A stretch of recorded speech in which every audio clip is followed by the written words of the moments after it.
te obeteli nzambe maboko. Amen église.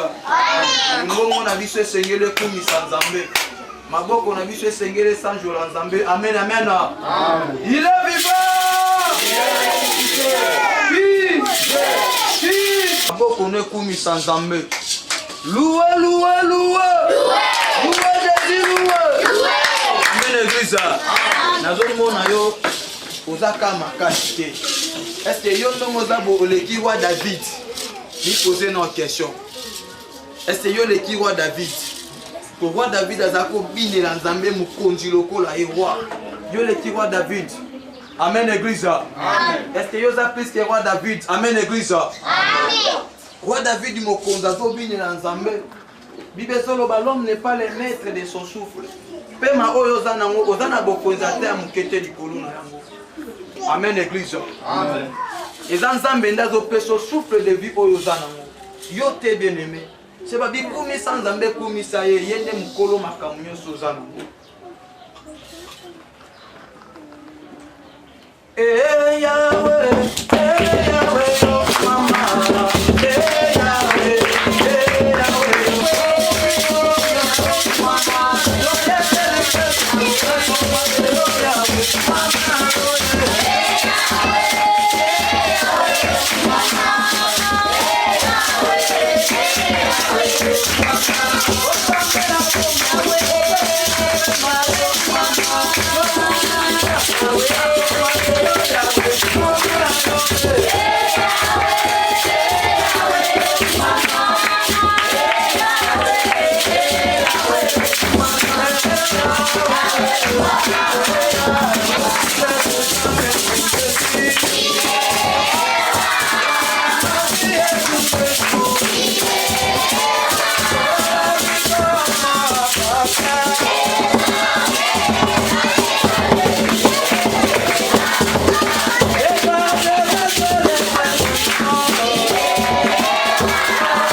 Moma oyo tolinga koka loba Nzambe na maboko na Nzambe ete Nzambe a disposé mitema moko na moko Nzambe a utilisé mwana na moto mosali na ye oya kote ya biso na tongwa lelo atondisa ye na puissance na ye afin que oyo kobima na bibebo na ye ezala ba insu de l'Éternel.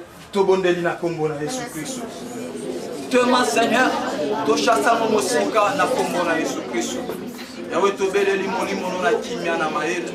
Yawe yango nde elobela biso na tongo lelo notre Dieu. Ete kibonzambe na yo etonda na bisika oyo. Kimia ya bosanto na yo etonda na bisika oyo notre Dieu. Yawe yondo kamba biso na moma kitoko Seigneur. Parce que ma commune ezoloba ete mwana na moto akobika kaka na mapate kasi na maloba oyo nzambo loba notre Dieu. Lobela pepe no na tongo lelo notre Dieu. Pamba te pepe no bazana posa koyoka yo Seigneur. Seigneur, esenga kionde oloba pote moi ezala bisike ezala ka notre Dieu. Seigneur, soko lobeli pepe no na tongo lelo ba vina biso ekobonga. Lobela biso notre Dieu. Lokumu kembo ezonga na mboka na yo. Na kombo na Yesu Kristo nde tobonde tolobi. Merci Seigneur Jésus Christ. Amen, amen. Tango nazotika esika papa na biso le révérend Mavingo na Yesu Christ. Alléluia. Ne t'étonne pas si je prêche en français. Parce que des fois on prêche à Lingala ici. Parce que pendant que nous sommes en train de prendre ces images, ces images iront partout dans le monde.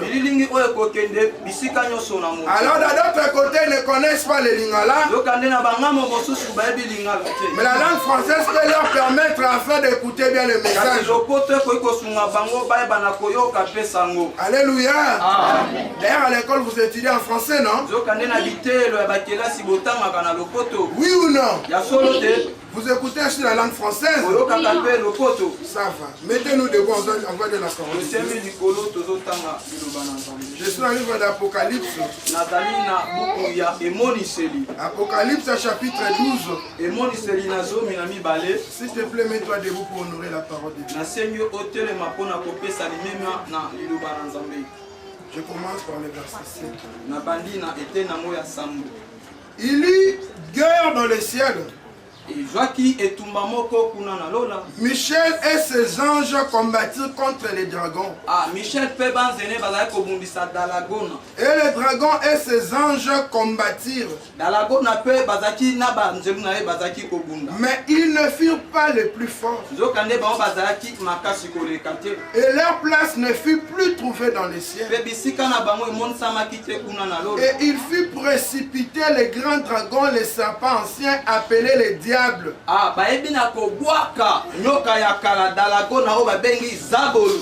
C'est lui qui séduit toute la terre.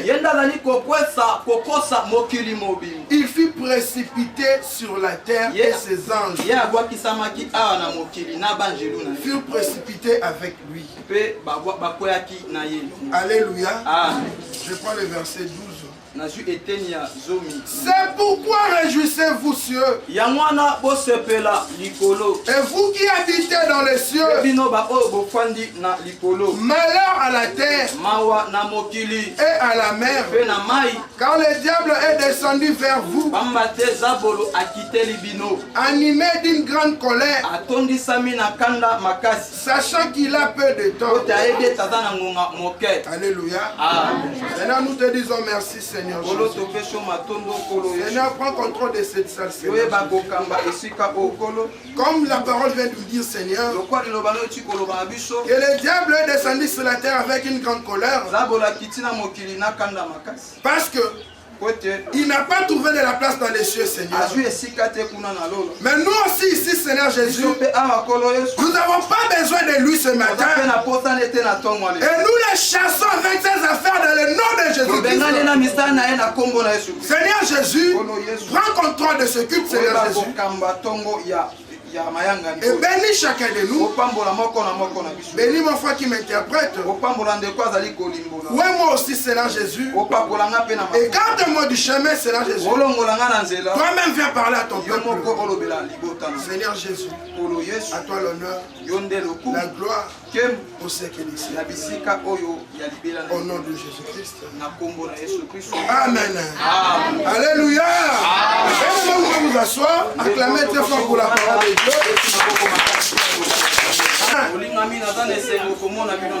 J'ai un petit sujet qu'on va parler ce matin. Parce qu'après le culte de ce matin, nous avons une petite célébration qu'on va faire. Pour que vous puissiez m'aider d'aller très vite. Vous aussi, gardez votre silence. Et prêtez votre attention à la parole de Dieu. Parce que c'est ça notre bénédiction. Si nous sommes ici ce matin, c'est à cause de cette parole. Il ne faut pas rater cette occasion. Parce que les jours sont mauvais, bien aimés. Alléluia. Bien-aimé, je prends un petit sujet. On a parlé de ça durant toute cette semaine. Qui est intitulé la plus grande bataille jamais livrée. Alléluia. C'est une prédication prêchée par le frère William Marion Branham. Si on vient répéter tout ce qui a été dit ici, on risque de dormir ici. Nous prenons seulement les essentiels.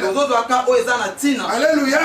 Qui va nous permettre, afin de bien digérer la parole de Dieu.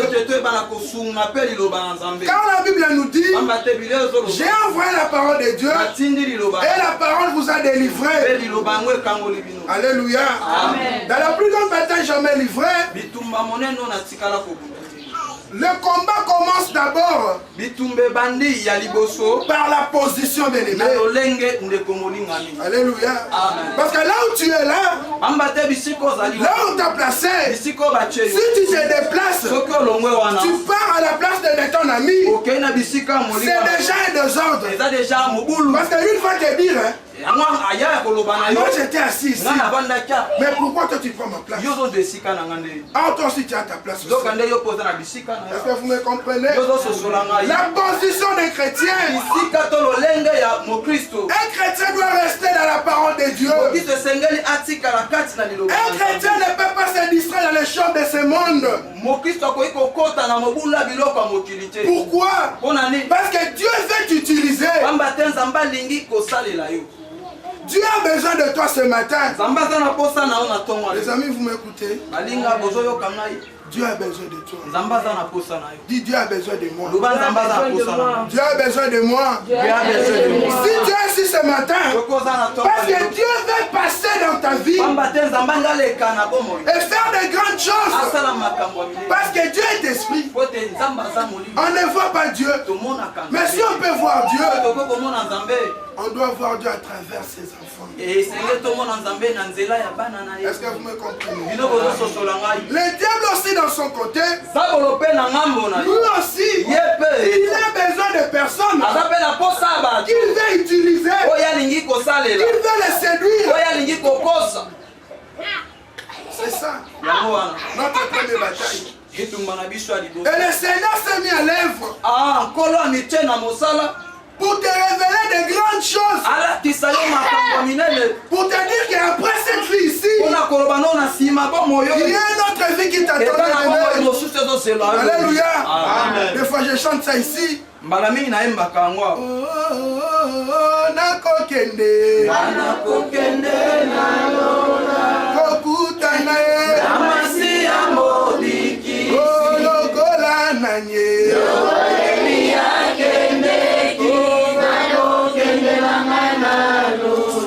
Parce que la Bible dit, réjouissez-vous les cieux,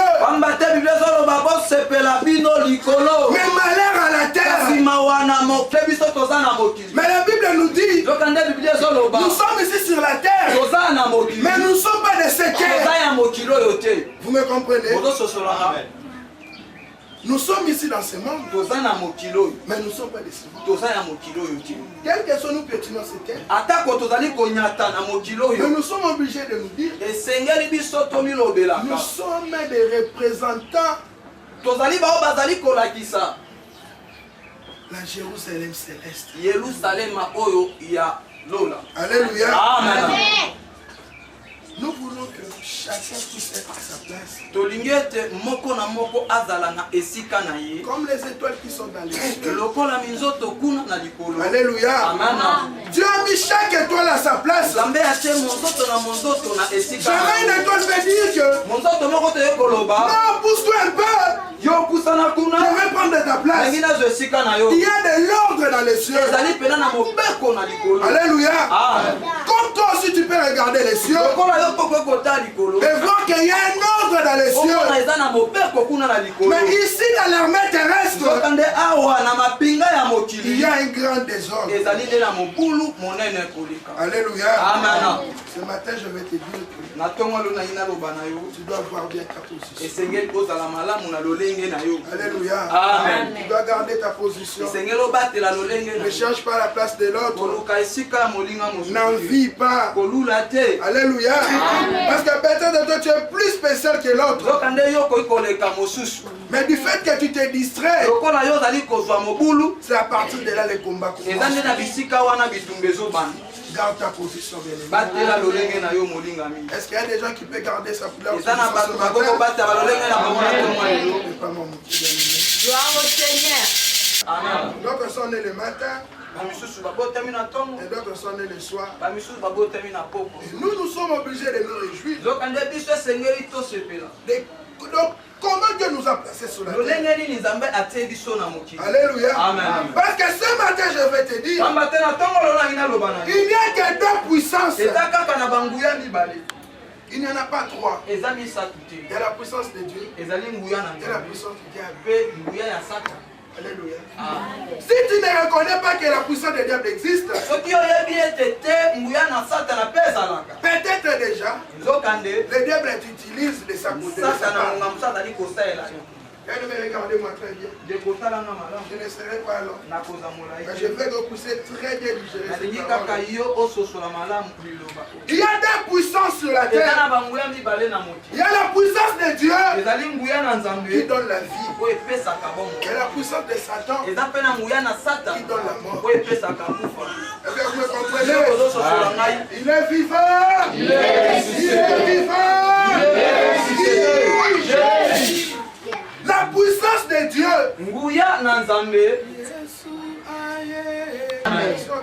Toi aussi tu dois combattre. Alléluia. Amen. Mais tu ne peux pas combattre. Alléluia. Premièrement, tu dois faire une sélection de soldats.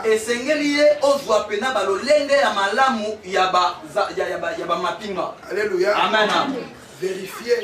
Si tu as ton épée, qui est la parole de Dieu. Alléluia. Vérifier ta vie. Si c'est le mensonge qui envahit ta vie, ou bien c'est la vérité qui domine ta vie, tu es obligé à bien examiner ta vie pour bien combattre notre ennemi. Parce que nous sommes prêts à combattre maintenant. Alléluia. Amen. Et moi je crois aussi que Dieu a sélectionné des bons soldats tels que nous sommes ici. Dis que je suis soldat. Je suis soldat. Je suis prêt à combattre. Alléluia. Il est vivant. Il est vivant.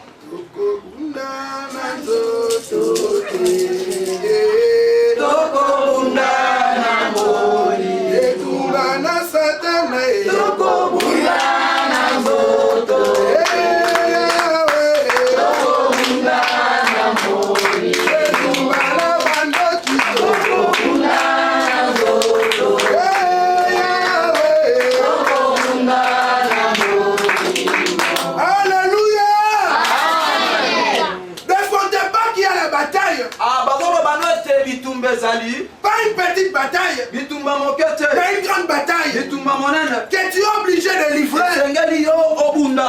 Est-ce que tu es prêt à combattre? Alléluia. Alors on doit d'abord chercher là où vraiment nous sommes obligés de faire le combat. Alléluia.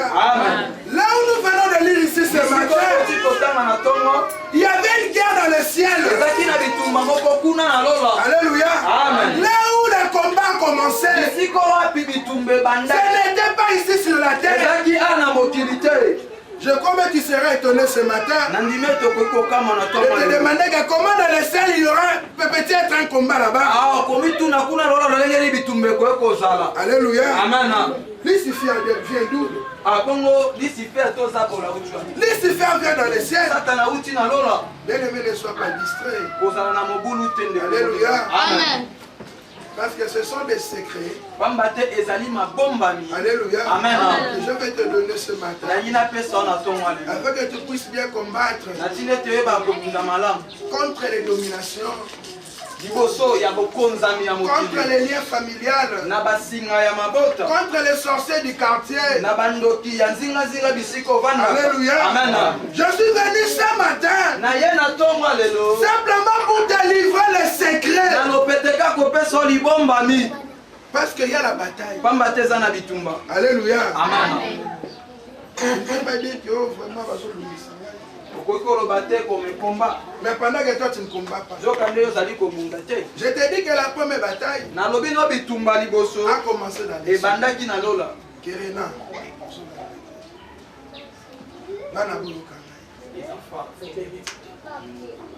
D'ailleurs, si vous ne comprenez pas bien la parole, quand j'aurai à vous poser des questions, il ne faut pas pleurer ce matin. Alléluia. Si tu ne réponds pas bien, tu n'auras pas les J. Alléluia. Alors il faut bien écouter la parole. C'est ça la priorité des priorités. Alléluia. Je vais me tourner vers des grandes personnes ici. Bien aimé, le combat a commencé dans les cieux. Ce n'était pas ici. Il y avait une personne qui s'appelait Lucifer. Il était un ange. Alléluia. Amen. Dans les cieux, il a commencé le combat. Comme la Bible nous dit ici. Dans le livre d'Apocalypse 17. Il y garde dans le ciel. Michel et ses anges combattirent contre les dragons. Alléluia. Amen. Les diables étaient dans le ciel. Parmi les saints. Alléluia. Amen. Il a commencé les désordres. Les désordres viennent du diable. Alléluia. Amen. Tu dois garder ta position. Et être fier. Alléluia. Amen. Bien-aimé, écoutez-moi très bien. Oh, il est vivant. J'aime ici sur la terre. Ne vous étonnez pas pour dire que le péché vient des cieux. Alléluia. C'est là-bas. Les choses ont commencé là-bas. Lucifer a commencé les désordres là-bas. Alléluia. Amen. Si un enfant qui ne respecte pas les parents, c'est un enfant de Lucifer. Si un frère qui vous traite toujours de problèmes, peut-être peut avoir un enfant de Lucifer. Alléluia. Amen. Parce que les enfants de Lucifer, là où il y a la paix, il va semer le désordre. Alléluia. Amen. Alors, Michael s'est chargé de Lucifer. il lui a dit, ici, tu n'as pas de place. Ici, il n'y a pas la haine. Ici, il n'y a pas la jalousie. Ici, il n'y a pas les ironies. Ici, il n'y a pas l'adultère. Ici, il n'y a pas les mensonges. Donc, ta place n'est plus ici. Alléluia. Amen. Satan a été chassé. Amen. Alléluia. Au lieu d'aller de notre côté, le diable est descendu. C'est ça le vrai problème. Le combat était pour les anges. Ce n'était pas notre combat. Alléluia. Mais comme il est descendu sur la terre, c'est devenu notre combat. Alléluia. Dieu t'avait créé et le diable est descendu pour détruire la belle création que Dieu avait créée. Il est vivant. Il est ressuscité. Il est vivant. Il est ressuscité. On lui a chassé là-bas dans les cieux. Maintenant, il est descendu ici pour venir détruire les enfants de Dieu, pour mettre la distraction à l'église. Alléluia. Amen. Pour créer toujours des choses dans des familles. Alléluia. Il est seulement pour vous séparer. Alléluia. Amen. Il vient créer ses idées. Il vient avec ses songi. Alléluia. Amen. Et puis, enfin, il va te donner la maladie. Après, quand il sera la malade, après il te tue. Parce que si tu as des conflits avec les gens, tu ne seras pas prier. Alléluia. Amen. Mais lui, il veut te drainer dans cette distraction. Alléluia. Amen. Il veut créer des mésententes. Oh, bien aimé. Est-ce que maman va comprendre? Amen. Quand quelqu'un vient à la maison, oh, Sophie a dit ceci, oh, un tel a dit ceci, tu es obligé de ne pas écouter ce qui dit ça. Alléluia. Amen. Pourquoi tu viens me dire? Alors appelons la personne que tu viens raconter ces choses ici. Sur nous tous ici. Et toi tu vas dire. Alléluia. Amen. Tout ce que tu viens de me dire. Oh t'es pour nani. Babenga aya obeta makamba ngona misu na biso. Alléluia. Amen. Il est vivant. Il est ressuscité. Alors pour essayer un peu d'acquérir. Parce que nous voulons que nous puissions comprendre que la bataille ou bien le combat que nous traversons, ce n'est pas commencé ici, c'est commencé depuis les cieux. Mais la Bible nous dit clairement, malheur à la terre et à nous ses habitants. Parce qu'il y a l'ennemi qui est maintenant ici. Il y a l'ennemi qui est maintenant au milieu de nous, qui est venu simplement pour nous détruire. Alléluia. Et vous parlez des deux puissances.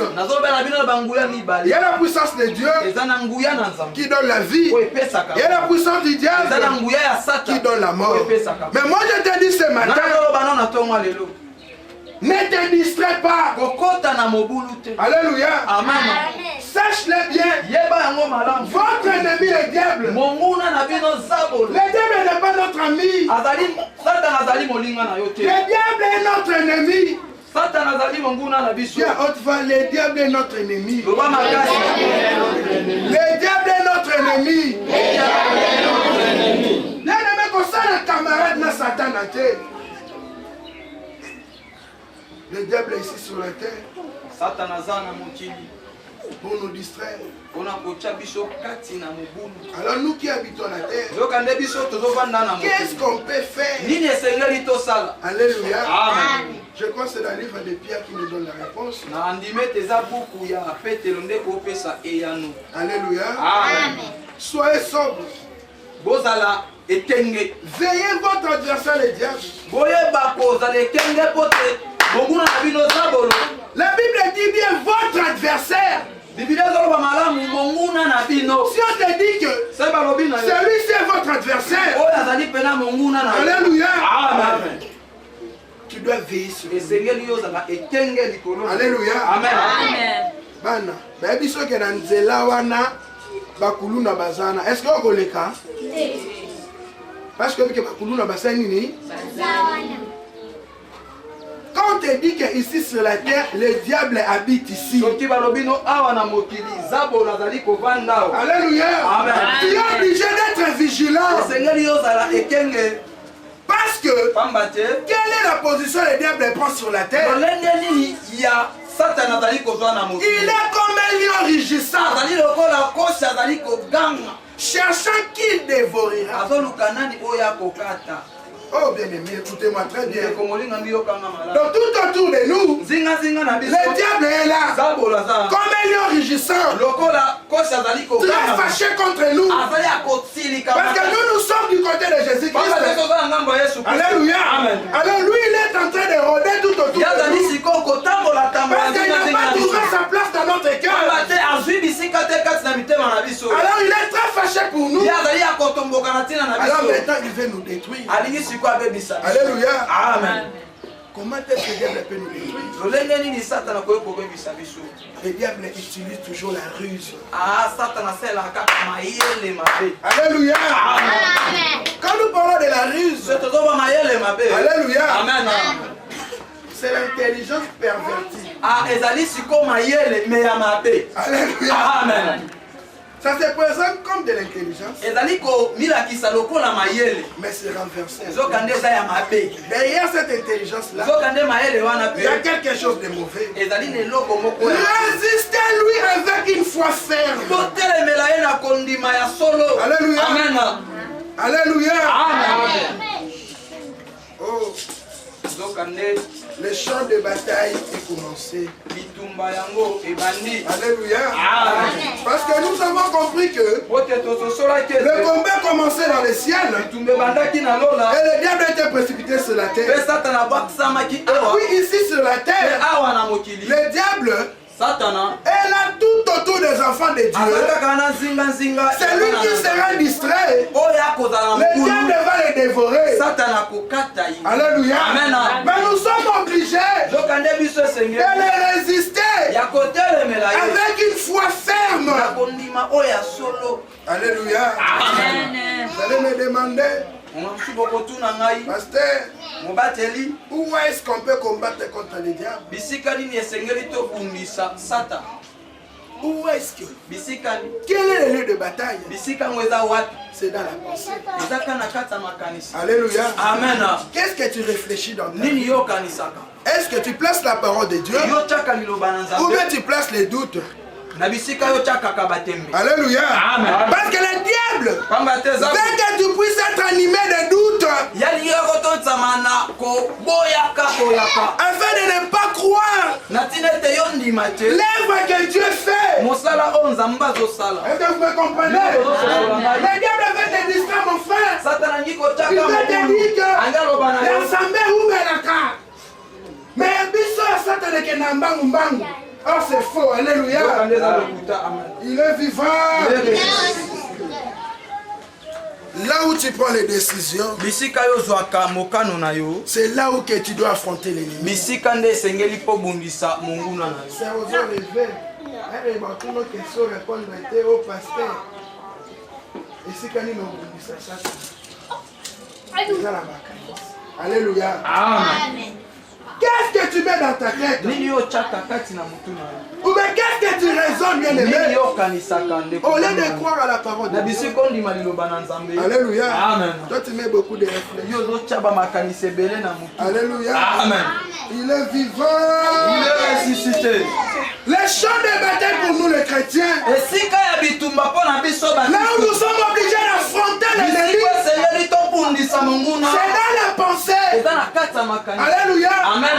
Parce que dans la pensée, c'est le canal que le diable veut utiliser afin qu'il puisse te pécher dans son clan. Il veut mettre beaucoup de raisonnements dans ta tête. Maman, tu peux raisonner. Alléluia. Amen. Il y a un Dieu qui existe. Alléluia. Même si les choses ne marchent pas, il dit que si je suis ici sur la terre, c'est à cause de toi. Seigneur, tu ne peux pas m'abandonner. Alléluia. Amen. Bien-aimé, ta pensée doit accepter la vie. Alléluia. Amen. Ta pensée doit accepter la parole de Dieu. Alors, si tu mets les doutes dans la parole de Dieu, automatiquement c'est la mort qui s'installe dans ta tête. Il y a des puissances qui agissent, qui contrôlent. Alléluia. Amen. Tu es contrôlé par quelle puissance? Tu es obligé de... Alors ce matin, je ne vous ai pas parlé mes idées, mais je vous ai parlé simplement la parole de Dieu. Afin de remplacer tes mauvaises pensées, de remplacer tes pensées, la parole de Dieu. Est-ce que vous me comprenez? Je peux aller trop loin et j'atterris maintenant pour te dire que le Saint-Esprit qui te contrôle, tu es obligé ou bien tu donnes accès à la parole de Dieu ou bien tu donnes accès aux choses de ce monde. Alléluia. Amen. Bien-aimés, nous sommes obligés de croire à la parole de Dieu. Parce que le diable veut que nous doutons à la parole de Dieu. Alléluia. Amen. C'est ça le problème. C'est ça la plus grande bataille jamais livrée. C'est ça le secret. Avant de... Oh, mon oncle était sorcier. Oh, notre tata, moi, c'est qui m'ensorcelle. Commence d'abord par toi-même. Tu crois à la parole de Dieu ou bien tu mets des doutes. En fait, d'apporter la parole de Dieu, de dire que Jésus-Christ est le même hier aujourd'hui éternellement. Mais toi, tu ne crois pas. Alléluia. Amen. Ton esprit là, c'est incité par quoi? Parce que Dieu veut établir sa parole afin qu'il puisse agir en toi. Alléluia. Pendant une minute que nous sommes là. Ne sois pas distrait. Dis-toi dans ton cœur que ce sont les doutes qui envahissent nos cœurs. Il y a quelqu'un qui peut demander quelque chose à Dieu ce matin. Il y a quelqu'un qui peut demander quelque chose à Dieu ce matin. Peut-être bien aimé. Parle à ton Dieu. Demande quelque chose. Et maintenant nous voulons voir ces choses s'accomplir dans ta vie.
Parce que la Bible me dit, si vous demeurez en moi, et que mes paroles demeurent en vous, tout ce que vous demanderez en priant, cela vous sera accordé. Bien-aimés, ce sont les doutes qui contrôlent ta vie ou bien c'est la foi qui contrôle ta vie. Parce que si quelqu'un dit à cette montagne, ôte-toi de là, jette-toi dans la mer, et s'il ne doute pas dans son cœur, il verra ça s'accomplir. Il y a quelqu'un qui croit en Dieu ce matin.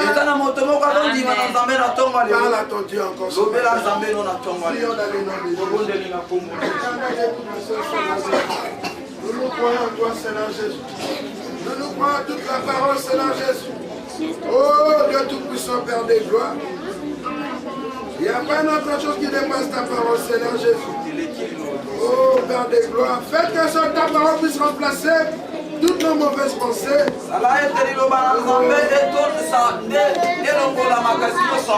Bien-aimé, c'est ça le champ de bataille. C'est ça là où les combats existent. Ce n'est pas ton oncle. Ce n'est pas ton papa Kouloutou. Ça dépend de ta pensée. Ou bien tu crois en Dieu. Ou bien tu ne crois pas en Dieu. Pendant que nous sommes en train de prier comme ça, si tu as foi à la parole de Dieu, tout ce que tu demandes ce matin, Dieu va te donner. Alléluia. Viens le mettre sur le champ de bataille. Et fais la parole de Dieu contrôler ta vie. Oh, alléluia. Oh, merci Seigneur Jésus. Alléluia. Oh, bien-aimé dans le Seigneur, si tu fais ôter les doutes de ton cœur, oh,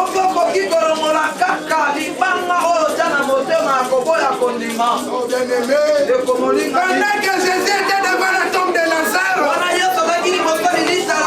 Dieu a demandé ôter la pierre.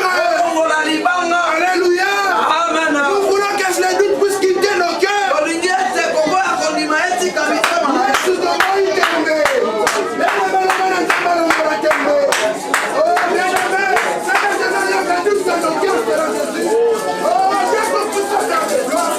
Nous sommes obligés de croire à ta parole, Dieu.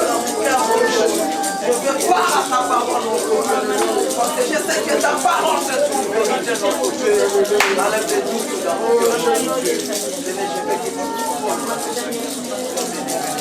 Bien-aimé dans le Seigneur, le ciel te passera. Mais la parole de Dieu ne passera point. Il a pris ta que vous ne le pensez. Tu dois semer la parole de Dieu dans ton cœur. Et la parole de Dieu est devenue une réalité. Alléluia. Bien-aimé, toi, on a distraction, bien-aimé. Nous avons jamais fait la capesse à Kossal. Alléluia.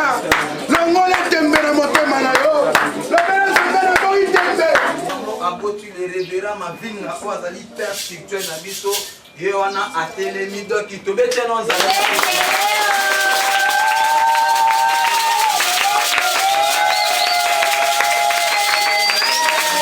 amen amen tangu namonaka mama nayokaka esengo makasi amen église ayebi ete mama na biso mbala ya sima tokobanda kozana mama awa atu moma amen église mama baza bana pena ya ndako mama boti mosala nzambe mais aza susu mwana mosala nzambe bokopande ngai mama opandi na tina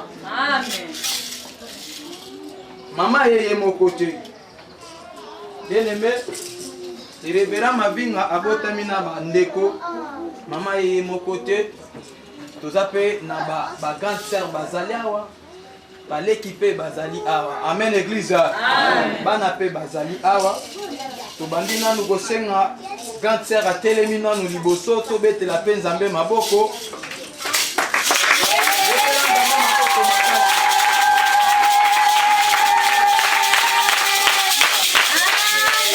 amen amen sikoyo tokende malembe ponga pe na kimamba peteli nzambe maboko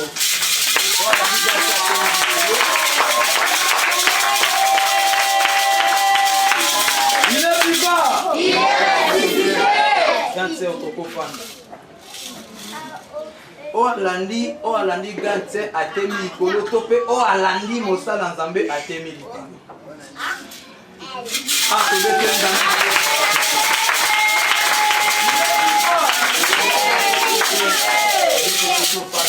lelo nga naza moto esengo makasi amen église namona ngo banda toza na église oyo lelo ekokisami nayebi te esali oyo evandinga na motema toza awa na présence ya mwasi ya révérend amen ya papa bamonde bokamona tobetema nzambe maboko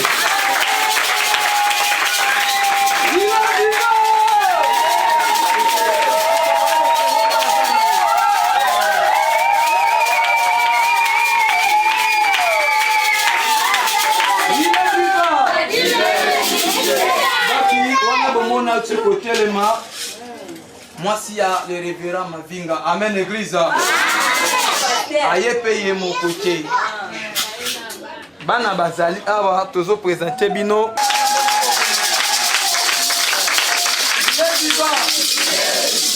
Tozo mona pe ami bala zali. Bébé.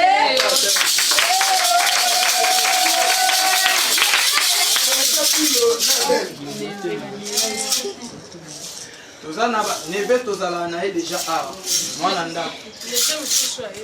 Ah voilà tozala ba neve misusu voilà. Bino boyebi bango te ngande na yebi bango mwa mingi ya.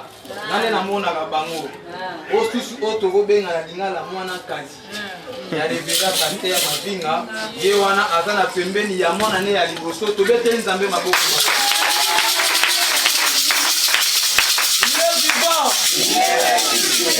Toza pe na frère tozalaka na ye boyebi ye bango baza na délégation ya frère Koulemana. Toza na ndeko pe aye na biso aye pour la première fois awa ndeko telemi toyambi na kombo.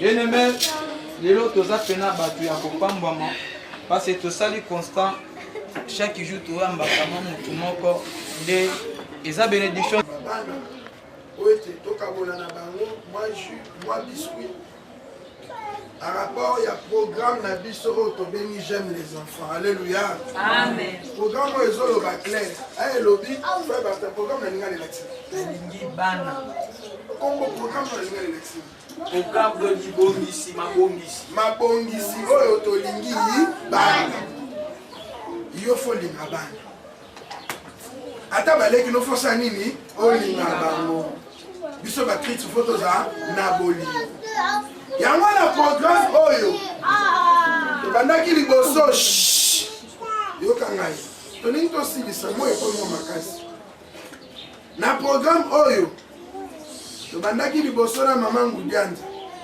apesa biso banini nayebi apesa biso banini basaki bana bazwaki basaki lelo toza susu na mama na biso moko oyo aye kotala biso oti musika yenda sombeli biso na baji na babiskuit. Alléluia. Amen. Yango wana tokoluka tokabola moko na moko na kimia me nalingi naloba boye tobanda nano tokanga foto tokangi bafoto apo kozonga na place na yo ovandi nde tokoya kokabola mutu moko na moko jus na ye epupe tobondeli tozongi bandako na. Alléluia.